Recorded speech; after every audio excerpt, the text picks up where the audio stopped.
ஒரு முக்கியமான பதிவு உங்க எல்லார்கிட்டயும் நான் ஷேர் பண்ணணும்னு நினைக்கிறேன்.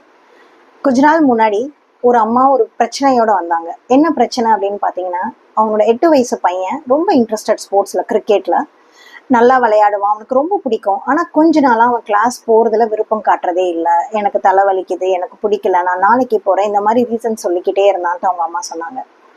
எதனால அப்படிங்கிறத நாங்க யோசிச்சு கண்டுபிடிக்க ஆரம்பிச்சோம். அந்த குழந்தைகிட்ட பேசுறதுல இருந்து, நடவடிக்கைகள்ல இருந்து. அண்ட் ஷாக்கிங்கான விஷயம் என்னன்னா, அவன் அந்த கிளாஸ்க்கு இன்ட்ரெஸ்ட் லூஸ் பண்ணதுக்கான ரீசன் அவங்க அம்மாவா தான் இருந்தாங்க. எதனாலன்னு நான் உங்ககிட்ட சொல்றேன்.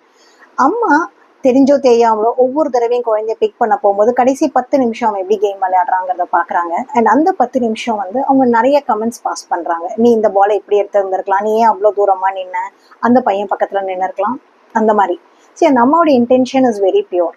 அவங்களுக்கு அவங்க பையன் சக்ஸஸ் ஆகணும், அவன் நல்லா விளையாடுற பையன், அவன் இதை இப்படி பண்ணியிருந்திருக்கலாமேன்ற ஆதங்கம் அவங்க கிட்ட நிறைய இருக்கு. ஸோ எவ்ரிடே அவங்க அதை அவங்க பையன் கிட்ட சொல்ல ஆரம்பிக்கிறாங்க.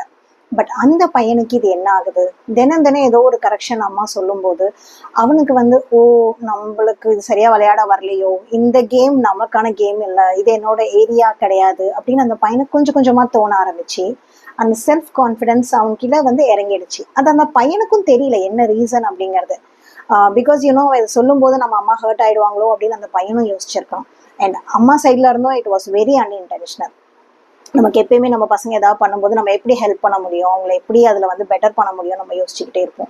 அதனால சின்ன சின்ன விஷயங்கள், ஸ்பெஷலி பசங்க கிட்ட வந்து நம்ம பேசுறதை விட நிறைய கேட்கணும். இப்போ அந்த பையன் கிட்ட கொஞ்சம் நம்ம ஸ்பேஸ் அமைதியா இருந்தோம்னா பசங்களே பேச ஆரம்பிப்பாங்க. இன்னைக்கு அந்த மேட்ச் எப்படி போயிடுச்சு தெரியுமா, அந்த பாலை நான் பிடிக்காம விட்டுட்டேன், நான் கொஞ்சம் முன்னாடி போயிருந்திருக்கலாம். அவங்களோட பாயிண்ட் ஆஃப் வியூல இருந்து அவங்க என்ன சொல்ல வராங்கன்றது முதல்ல நிறைய கேட்க ஆரம்பிப்போம். தினமும் சொல்றதுக்கு பதிலாக அந்த ரிஃப்ளெக்ஷனை வேற மாதிரி சொல்ல ஆரம்பிங்க. ஒரு வீக்கெண்ட்லயோ இல்லைன்னா ஒரு காஃபி குடிக்கிற டைம்லயோ, இந்த வாரம் நான் பார்க்கும்போது நீ போன தடவை விட இந்த தடவை நல்லா எடுத்து அந்த பாலை, அந்த மாதிரி பேச ஆரம்பிங்க. ஸோ நம்முடைய சின்ன சின்ன அசைவுகளும் சின்ன சின்ன சொற்களும் பசங்க கிட்ட பெரிய மாற்றத்தை ஏற்படுத்தும்.